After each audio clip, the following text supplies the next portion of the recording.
Number 31, we want to identify the phase shift in the graph of tangent that's shown below. The parent graph of tangent has its asymptotes at pi over 2 plus or minus k times pi. This graph, the asymptotes are at 0 plus or minus k times pi. So we would need to shift this pi over 2 units to the right or to the left. We'll go ahead and make our phase shift for this example go to the right pi over 2 units, and that should shift our asymptotes over. So if we check that in Desmos, here's our parent graph of tangent with asymptotes at pi over 2 plus or minus k times pi. We're going to do a phase shift to the right of pi over 2, and now we see the asymptotes are at 0 plus or minus k times pi, which matches what we wanted in this graph for number 31. Number 32, we want to identify the period in this graph of the secant function. The parent graph of secant has a period of 2 pi. The distance between these relative minimums in this graph, that's 2 tick marks, which is pi units. So this graph has a period of pi instead of 2 pi in the parent graph.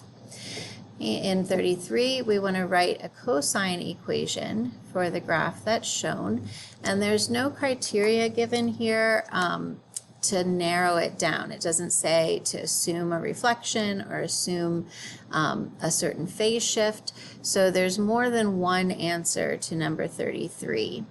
We'll go through a couple of them here together to demonstrate what I mean.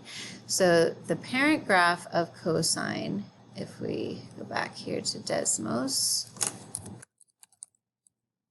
we see the parent graph of cosine starts at its maximum at 0, 1, comes down to the minimum and back up again for one cycle, and that makes the cozy hammock for cosine.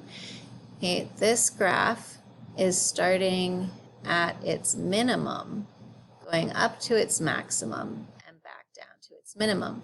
So we can tell by comparing the parent graphs that one way to write this equation would be to flip that upside down to get a negative for our A. That would be the reflection in the x-axis. Okay, then the midline is halfway between the extrema and halfway between -4 and 0 is -2. That midline is the k, the vertical displacement. So k for this graph is -2. Amplitude, the A, is the distance from the midline to the extrema. That vertical distance is the A, the amplitude, and that is 2 units. And since there's been a reflection, we know the A is negative, we're going to make the A equal to -2. Again, the negative is the reflection, the 2 is the amplitude as shown in the graph. And then since we have a reflection, we don't need a phase shift because our y-intercept will be at the correct place. So h in this instance will be 0. And the b is the period.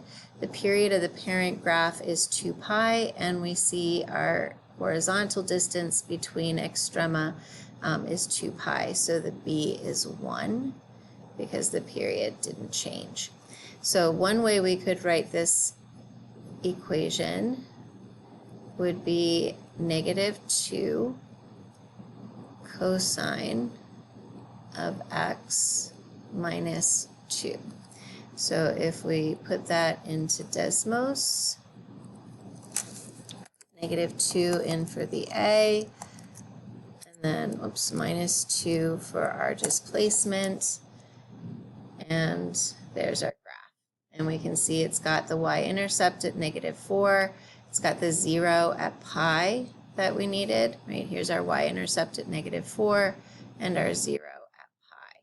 So that would be one way that we could write the equation. Another way that you could create the same equation is that instead of the A being negative with the reflection, we could accomplish this with a phase shift.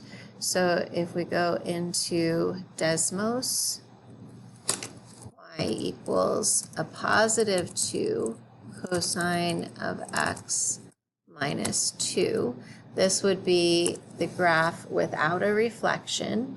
And if I want to make these match, I would take this red y-intercept at 0, 0, and I would need to move it pi units to the right so that it becomes this green 0 instead.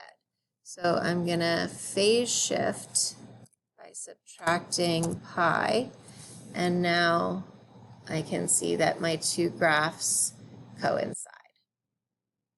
So these two equations would represent two different ways that we could create the same graph.